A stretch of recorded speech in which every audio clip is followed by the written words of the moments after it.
izin verirseniz ya şimdi ya da biraz sonra programın akışı içinde bir parantez açayım. Buyurun. Ve TAK da açıklama yaptı. TAK bizim İbrahim Tatlıses'e dönük bu silahlı eylemle herhangi bir ilgimiz yok dedi. Bu nedenle bu konuda söylenecek fazla bir şey yok. Ben bu haberlerin işte geçmişten bugüne kadar PKK'ya karşı sürdürülen psikolojik savaşın bir parçası olarak görüyorum. Gelelim Metinler'in meselesine. PKK bu konuda açıklama yaptı. Biz tehdit etmedik dedi. Bu noktada da söylenecek fazla bir şey yok. Ama Didem Hanım iyi de sizin programınızda da bu mesele, Metiner meselesi konuşuluyor. Onlarca televizyon programında bu mesele konuşuldu. Orhan Miroğlu da var, sadece Sayın Metiner. Miroğlu, Şivan ve başka şahıslar. Evet. İyi de ama Bejan Matur'la ilgili bir yazı yazdı Hasan Bildirici. Bu PKK davasından 10 yıl yatan, şimdi yurt dışında yaşamak zorunda kalan bir insan. Yazısını okudum. Rojava Kürdistan adlı internet sitesinde Bejan Matur'u eleştiriyor. Çok da düzeyli bir eleştiri. Hakaret yok, aşağılama yok. Ama Bejan Matur'un kardeşi Ali Matur, Hasan Bildirici'nin, ki Hasan Bildirici bence çok önemli bir aydın. Şimdi PKK ile yollarını ayırmış, bağımsız bir duruşu var. Çok iyi bir kalem, pek çok kitaba imza atan bir insan. Evet. Anasına küfrediyor. Ölmüş annesine ağza alınmayacak küfürler ve ölümle tehdit ediyor. Medya, Metiner konusunda gösterdiği duyarlılığın keşke milyonda birini Hasan Bildirici hakkında gösterseydi. Bu bir. İkincisi, Mehmet Metiner konuşulacak Didem Hanım. Kim ne yaparsa yapsın. Mehmet Metiner tartışılacak, konuşulacak. Niye? Mehmet Metiner hatta Allah uzun ömür versin, öldükten 200 sene sonra da konuşulacak. Niye?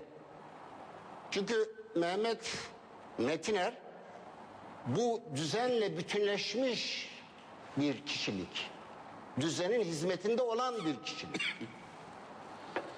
Ve düzenin yanında, AKP'nin yanında konumlanarak halka karşıtlığını sözleriyle, hareketleriyle her platformda ortaya koyan bir kişi.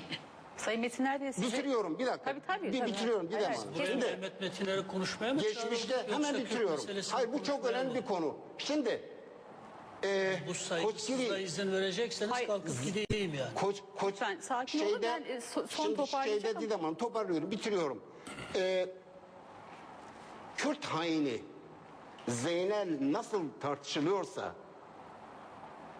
Alişer Bey ile Zerife'yi öldüren Mustafa ve rehber nasıl bugün konuşuluyorsa ve Mustafa Kemal milletvekili teklif ettiği halde Alişan Bey ile Dersimli Nuri Baytar nasıl milletvekilini reddetmişlerse ve Diyap Ağa koşarak meclise gitmişse ve hala konuşuluyorsa, Diyap Ağa, Meşru Ağa hala konuşuluyorsa ve Said'in tesliminde rol oynayan Binbaşı Kasım ve benzerleri nasıl konuşuluyorlarsa bugün, aradan bir asra yakın bir zaman geçmiş, Mehmet Metiner de konuşulacak.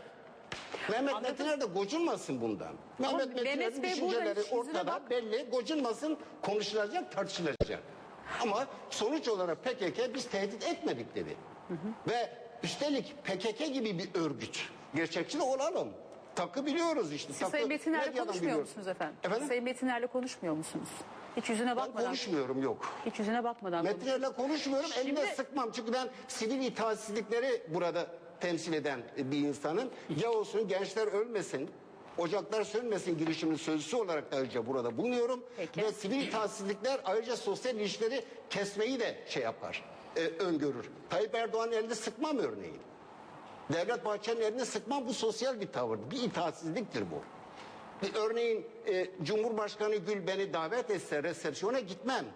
Bu siyasal bir tavırdır. Bu sizin kendi kişisel hakkınız kuşkusuz. Tabii Mehmet Metiner üzerinden Kürt meselesini konuşmayacağız. Kürt meselesini tabii İbrahim Tatlıses'ten dolayı Siz tehditler açtığınız oldu. için ben değinme ihtiyacı duydum. Siz de çok sert değindiniz bu arada. Hiç sorun değil, hiç sorun değil. Biz en sertine alışkınız. Biz bir mücadele geleneğinden geliyoruz. 15 yaşından beri Mehmet Metiner'in bu devletle, bu ceberut devletle, devletin resmi ideolojisiyle nasıl hesaplaştığını herkes bilir. Yazdıkları ortadadır, yaptıkları ortadadır. Bugün de o siyasal düzene, rejime karşı olduğumu söylüyorum. Devletin resmi ideolojisinin, paradigmasının, antidemokratik yapısının topyekün değişmesi gerektiğini söylüyorum. Herkesin kendini farklılıklarıyla en özgür bir biçimde ifade edebileceği, hür ve eşit vatandaşlık anlayışına dayalı demokratik bir cumhuriyetten yana olduğumu her zaman, her koşulda söylüyorum.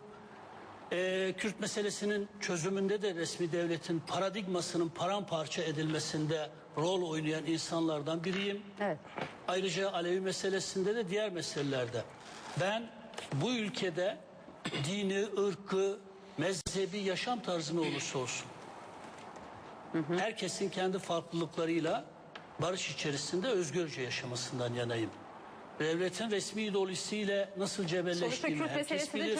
Kürt meselesinin çözümü için de ben uğraşıyorum. Yazdıklarım ortada.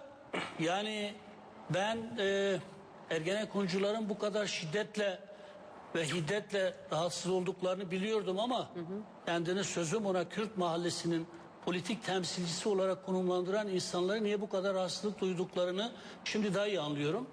Demek ki başka bir ortak aidiyetleri söz konusu. Düzenle bütünleşmiş bir insan demek için insanın Mehmet Metiner'den bir iki alıntı yapması gerekiyor. Hangi sözlerinden dolayı düzenle bütünleştiği, düzenin emrinde bir kişi olarak suçlanabilmesi için birkaç kendisine ait cümlesini aktarması gerekir. Bunu yapan insan ancak onurlu bir insandır, dürüst bir insandır. Yazarlığın da, aydınlığın da, siyasetçiliğin de gereği budur. Üstelik bir başkasını Kürt haini diye suçlamak hiç kimsenin haddi değildir. Hiç kimse kendi kafasından Türkiye Cumhuriyeti Devleti'nin makbul Türk tanımı yaptığı gibi makbul Kürt tanımı yapamaz. Dibine kadar faşizmdir bu. Bu devlet yıllar yılı makbul Kürt tanımı üzerinden insanları ötekileştirdi. JITEM gibi aygıtları aracılığıyla insanları öldürdü. Aynı bakış açısının Kürtlük adına, Kürtçülük adına benimseniyor olması bir Kürt olarak beni utandırıyor. Üzülüyorum. Devletin resmi ideolojisinin Kürtlük adına bu şekilde benimsenilmesi, Stalinizmin, faşizmin, dibine kadar Kemalizmin Kürtlük adına savunulması beni utandırıyor. Ben Kürt gençlerini bağımsız Kürdistan idealiyle dağlara çıkartmadım. Dağlara çıkmasını salık vermedim.